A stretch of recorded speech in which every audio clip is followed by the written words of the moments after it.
Verse 7, pakimarka. Next.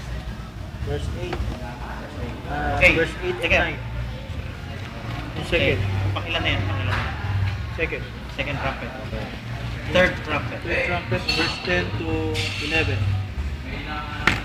Okay, so third trumpet sound is verse 10 To 11. Okay, fourth trumpet sound. Verse 12. Verse 12 to 13. Fifth trumpet sound. 9-1. 9-1. Hanggang Okay. Sixth trumpet sound.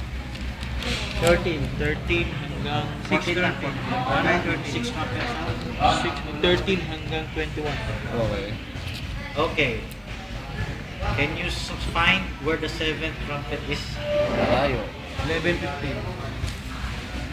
Hindi, meron. Meron Bago sa ka 10. mag-11, 10:7. yung 10-7. Kaya, the right understanding ng 10-7 is in the context of the trumpet. Hindi siya hiwalay. Pero dito muna tayo. Ang layo ng 7, because that is the final mystery.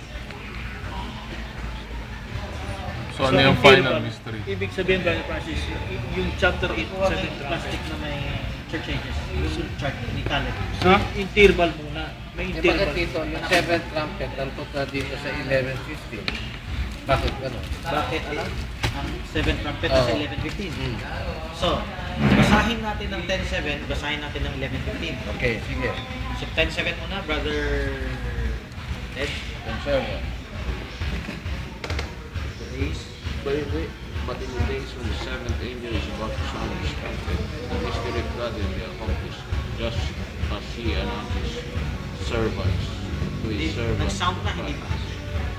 Nag-sound na hindi. Just as he announced ko na. Nag-sound o hindi pa?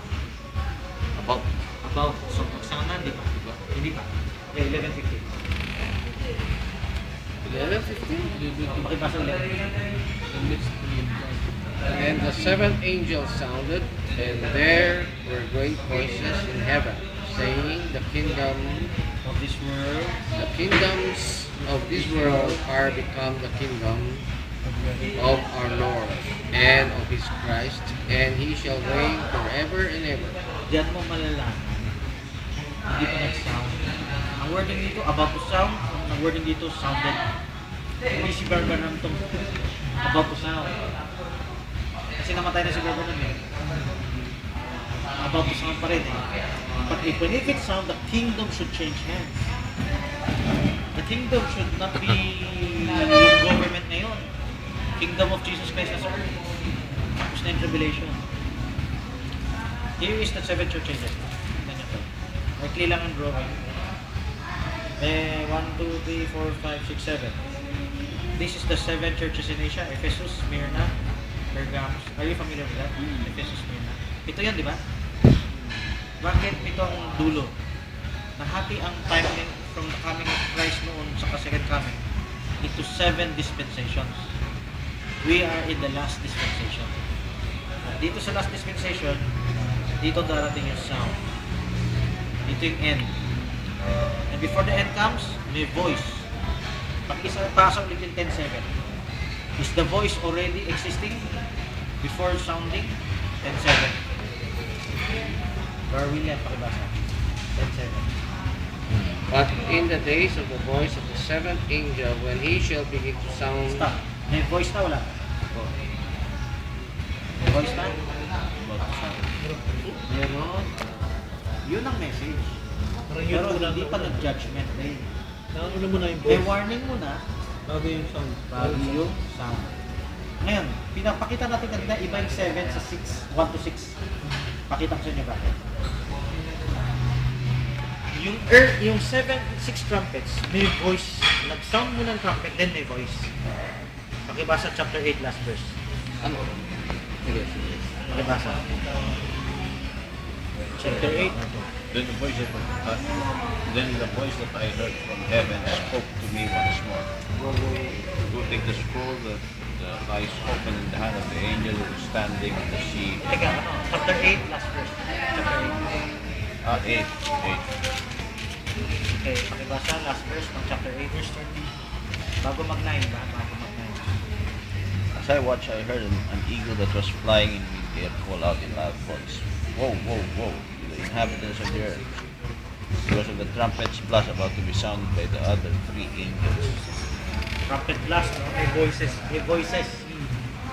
Nung nag-blast, may voice. To prophet, nangyari ang judgment. Pero ang seventh is different. But in the days of the voice, may days of the voice. We are in the days of the voice. When the voice is being heard, pero hindi pa siya nag-sound. When he shall begin to sound, pero ito yung days of the voice. Pag nag-sound na siya, time Is finished. no more. Times no more. Anong wording dyan? Should no longer. The day when he shall begin to sound, The mystery of God should be. the mystery of God should be finished. When you say mystery of God finished like this, there's no more asking questions Bible studies. There's no more wondering when is the second coming. There's no more wondering about this or that because if He comes, tapos na. You have no more time to do anything. Kung ano yung nagawa mo na before, yan na yung baon mo. Kasi hindi mo pinansin ang message. Wait is fast. Pero may ginawa ka, you have been faithful. Receive your reward. Kasi hindi, bigyan mo pa ako time, hahabol na ako. No more time. When he shall begin to sound, the mystery should be finished. So that time finished. Sinasabi yung pag magsasound na, should be finished. Future perfect tense. Should be when he shall. Future. Ito futuristic, pero malapit na. Perfect tense. Should be finished. Ngayon, sa 11:15, past tense na yan. It sounded, the seventh angel sounded, the kingdom is become of this world. It's become the kingdom of the Lord. So, maybe you can explain again what is the mystery. First, in numeric ko lang, the mystery of God is when the Gentiles become co-partakers. Marami ang mystery of God. Kasabay na rin niya ang revelation of the mysteries sa Bible. Kasabay na niya yung time in day of His coming. Lahat nandun. So, basahin lang muna natin Gentile naging, the Gentile became fellow heirs with the Jew, no? It's a mystery to the Jew. Ephesians 3, nabasa 1, palit-palit na lang. Brother Ted, Brother Dennis, Brother Dick, Brother Lee. 1, simula sa 1. Ephesians 3:1.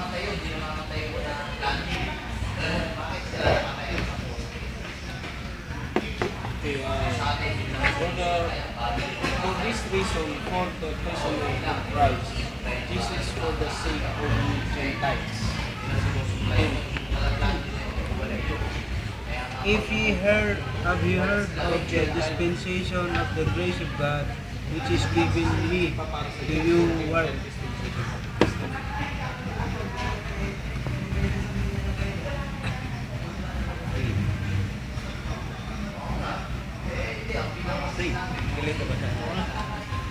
How that by revelation He made known unto me the mystery, as I wrote up in few words. Whereby, when you read, you may understand my knowledge in the mystery of Christ. That's all mysteries. By the way, nag-RY mo sila Jackson. Nagkakampi si Jackson from God versus ibang level. Ang ibang level, all mysteries. Kasi ginagamit na sa booklet sermons na Jackson God France. Hindi yung mystery dyan yung dispensation ng Gentile. Hindi yung old teaching. Hindi nila napansin sa ganun. Alam mo pinaglalaban nila? Plural or singular. May mystery or mysteries. Doesn't matter.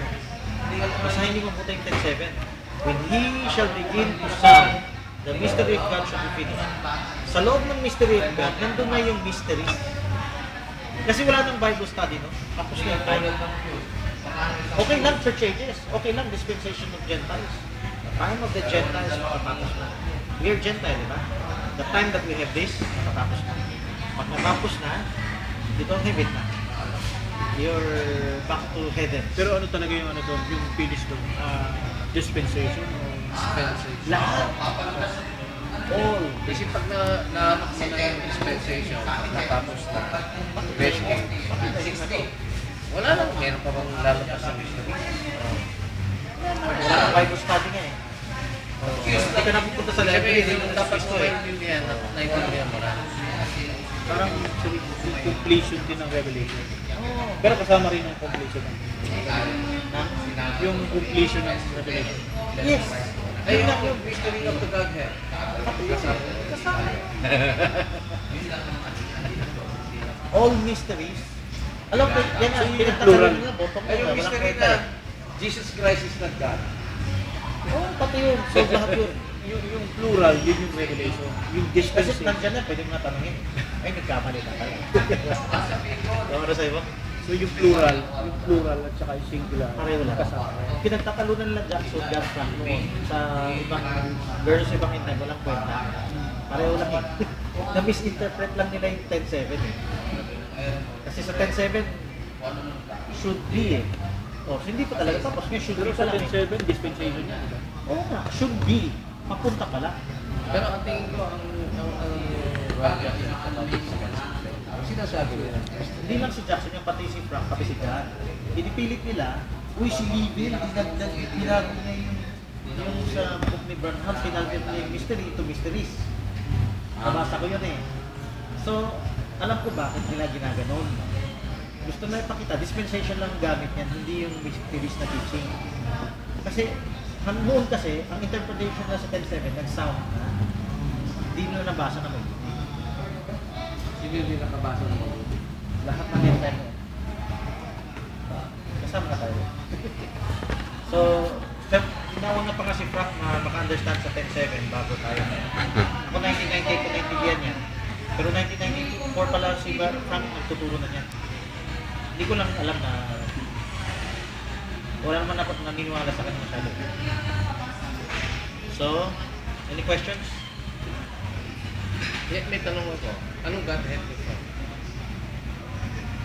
Yung Godhead ni Jackson ng 1980s, 83. Oneness ka rin. Parang malapit na siya sa River Jordan, hindi lang siya makadiretso eh. Kasi siyempre, nag-disfellowship na siya doon. Dinisfellow. I think, may mapupulot si Frankie Jackson kung di lang sila nagkulay. Si Gunn, ano naman? Ay, parang napulot ni Jackson kay Gunn. When Gunn produced his book Logos, parang ask ni Jackson sa pulpit, this is a good book, this is a good book. Order 10 more. Yung book na yan, I think, yung contender ni Jackson, oneness pa yung paliwanag niya. Ang unang Logos ni Gunn. Si Brother Gan parang... Pero si Gunn, may sasabihin na sa inyo, hindi niya intention yung River Jordan. Iba yung paliwanag niya dun eh. Parang yung Word of God bumaba. Pero parang nakita ni Jackson, yun yung Holy Spirit. Eh, ito pa maganda, si Koserek o yung ibang level, nakabasa sa Post Burnham, meron pala paliwanag si Burnham ng River Jordan indwelling. So hindi purely oneness ang paliwanag ni Burnham. Paliwanag niya, nagdwell ang Diyos upon His baptism. Kasi ang explanation ng indwelling. Hindi noon. I have this, nabasa ko yung 1983 contender niya. Talagang Diyos pa yung baby. Baby Diyos. Nandiyan ang Diyos. Katawan lang ang I think in the 90s, nagbago siya. actually 87. Kasi yung Logos ni God is 86. Just 1 year. When I came to Binondo, yun na, tama-tama. Nagbago siya because of Logos. So si Brother Gan, level 1 pa rin siya kasi ang paliwanag niya dun sa prophetic revelation, the God-man. Doesn't matter. Nilagay ko lang sa tabulation ko na River Jordan. Pero si Frank level 1, parang wala siya River Jordan. Hindi, mababaw eh. So, pasensya na lang sa tabulation. It doesn't matter kung may God-man, God-turn. Walang problema yung God-man. Walang minimation si Brother Hindi, hindi. Alam mo ba, walang kwenta yung pinagtatalunan natin sa Binondo. Yung si Dante Dionisio, God-man. Tapos, si Pastor Villagonza, hindi Diyos. Sa ibang end time, Diyos. Ikuha mo. So, alam mo, pinagtatalunan, term. Walang kwentang term. Kung nag-Godman si Jackson, okay sila Yap, sila Dante. Eh, okay lang pala yung paliwanag namin eh. But that was many years Pero before. ito hindi ano ni Pastor Villagonza. Yung paliwanag niyan hindi Diyos, hindi ganun ang statement ni Brother Jackson. Nakuha lang niya kay klaro yun. Yung hindi Diyos Kristo.